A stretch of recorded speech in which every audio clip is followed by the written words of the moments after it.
so that root 3 is a irrational number.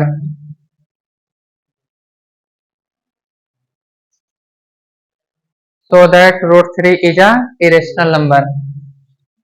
Root 3 इससे पहले आपने क्या पढ़ा है? रूट 3 एक इरेशनल नंबर होता है। अब हम इसका प्रूफ सीखेंगे ये कैसे इरेशनल नंबर होता है। तो ये इरेशनल नंबर है या रेशनल नंबर, इसको चेक करने के लिए मेथड है आपका। पहले आप इसे क्या मानेंगे? पी अपान क्यू के इक्वल करेंगे। पी अपान क्यू का मतलब क्या है? कोई भी संख्या पी अपान क्यू के इक्वल है तो संख्या कैसे होगी? नंबर, वो हो जाता है रेशनल नंबर। यहाँ पर रूट 3 पी अपान क्यू को लिख दिया जाएगा रूट 3 के इक्वल। रूट 3 के इक्वल लिखने के बाद इसे किया जाएगा सॉल्व। सॉल्यूशन में इसका proof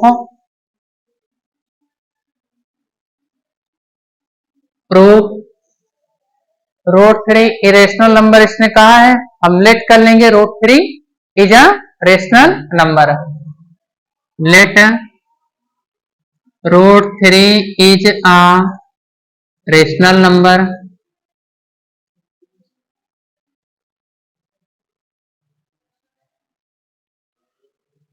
Let root 3 is a rational number.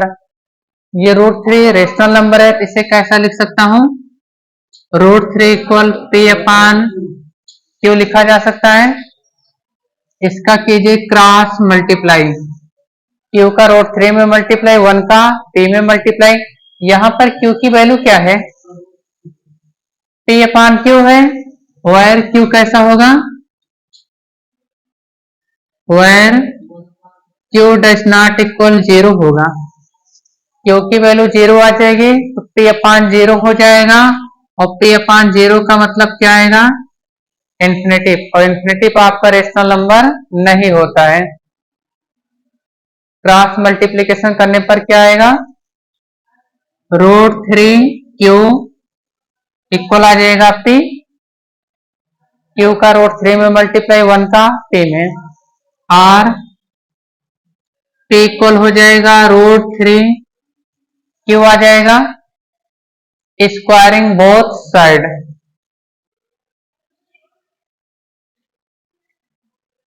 Squaring both side, दोनों साइड का स्क्वायर कीजिए, क्या हो जाएगा?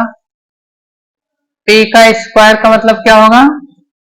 पी स्क्वायर हो जाएगा इक्वल रूट 3 क्यू का स्क्वायर, रूट 3 क्यू का होल स्क्वायर आ गया।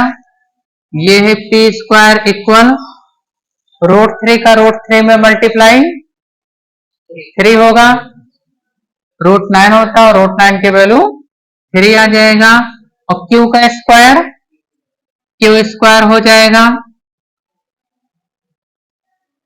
आपका कोई नंबर 10 है, इसको लिखा गया है 2 मल्टीप्लाई 5, या यहां पर 3 है, 15 है, 3 मल्टीप्लाई 5 लिखा गया है।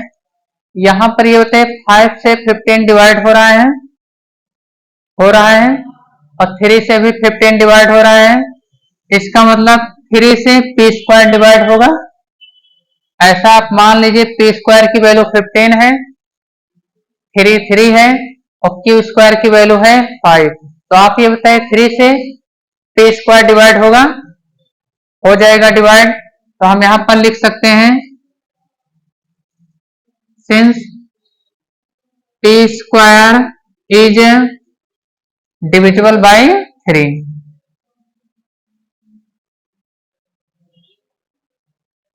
डिविजिबल बाय 3, पी स्क्वायर है divisible by 3।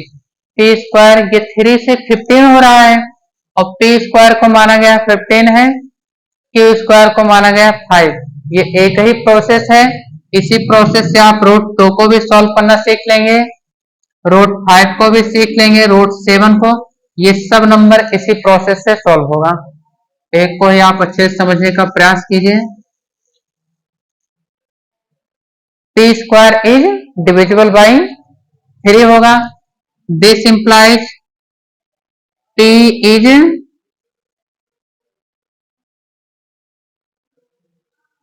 Divisible by 3। T square 3 से डिविजिबल है, इसका मतलब पी भी 3 से डिवाइड होगा।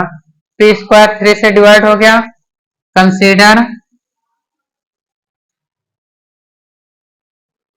कंसीडर ये आपका P square equal 3 Q square equation number 1 let किया गया है। कंसीडर यहां पर है 3 क्यू स्क्वायर, मैंने लेट कर लिया पी इक्वल है 3m। पी की वैल्यू को 3m लेट किया गया। आप यहाँ पर पी की वैल्यू 3n भी लिख सकते हैं, पी की वैल्यू 3r भी लिख सकते हैं, कुछ भी लिख सकते हैं। पी की वैल्यू को 3m ले गया, दोनों साइड का स्क्वायर करने पर, squaring both side, squaring both side का स्क्वायर करने पर, यहां पर आपने स्क्वायर किया था, पी का पी स्क्वायर हुआ, √3 का √3 आया और क्यू का क्यू स्क्वायर में कन्वर्ट हुआ है। पी का स्क्वायर क्या हो जाएगा, पी स्क्वायर हो जाएगा। 3m का स्क्वायर क्या होगा, 3 का स्क्वायर होगा 9, m का स्क्वायर होगा m स्क्वायर हो जाएगा, ये आ जाएगा 9 m स्क्वायर आ जाएगा। और पी स्क्वायर की वैल्यू क्या है इक्वेशन 1 में, 3 के स्क्वायर है।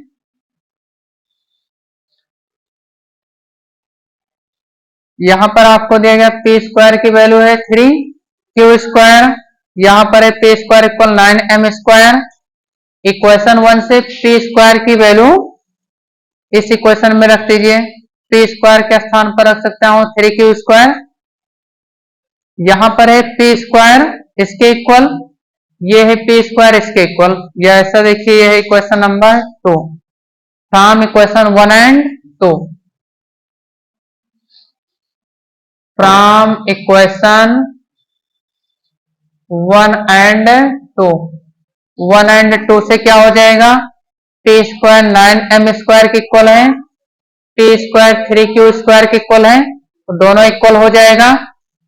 यह आ जाएगा 3q square equal 9m square आ जाएगा, आएगा ये है 3 मल्टीप्लाई में इस साइड में आएगा, डिवाइड में हो जाएगा Q square equal 9m square upon में 3 आ जाएगा। 3 से 9 को कैंसिल कीजिए, क्यू स्क्वायर इक्वल हो जाएगा 3m स्क्वायर आ जाएगा। ये देखिए किससे मैच कर रहा है, सेम इससे। तो यहां पर आपका क्या हुआ था, P square is divisible by 3, तो यहां पर भी हो जाए के स्क्वायर इज डिविजिबल बाई 3 होगा। कैसे होगा, जो आपको एग्जांपल पहले बताया गया है। सेम उसी प्रकार से T is divisible by 3, this implies Q also divisible by 3 हो जाएगा। Q square is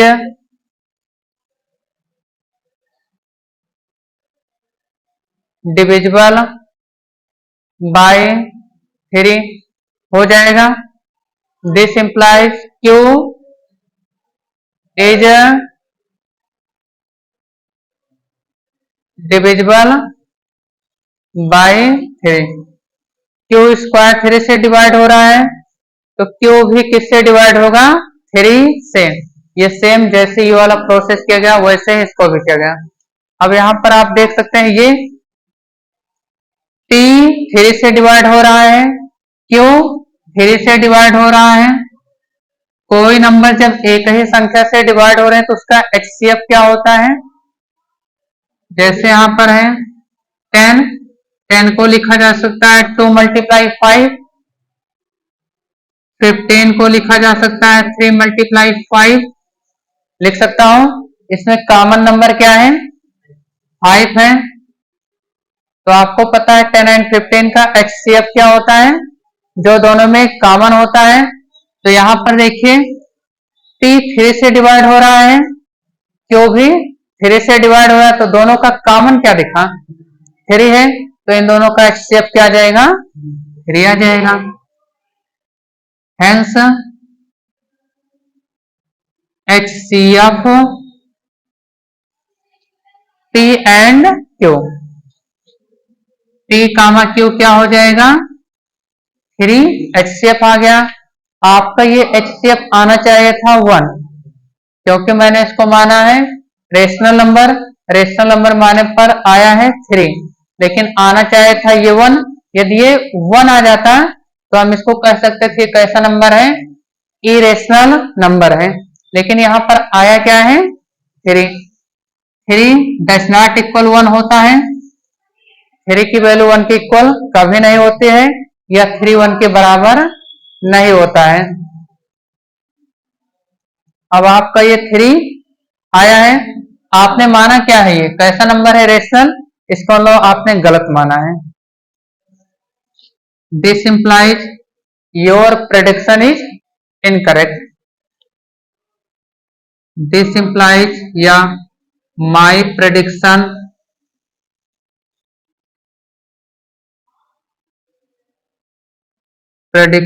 is incorrect.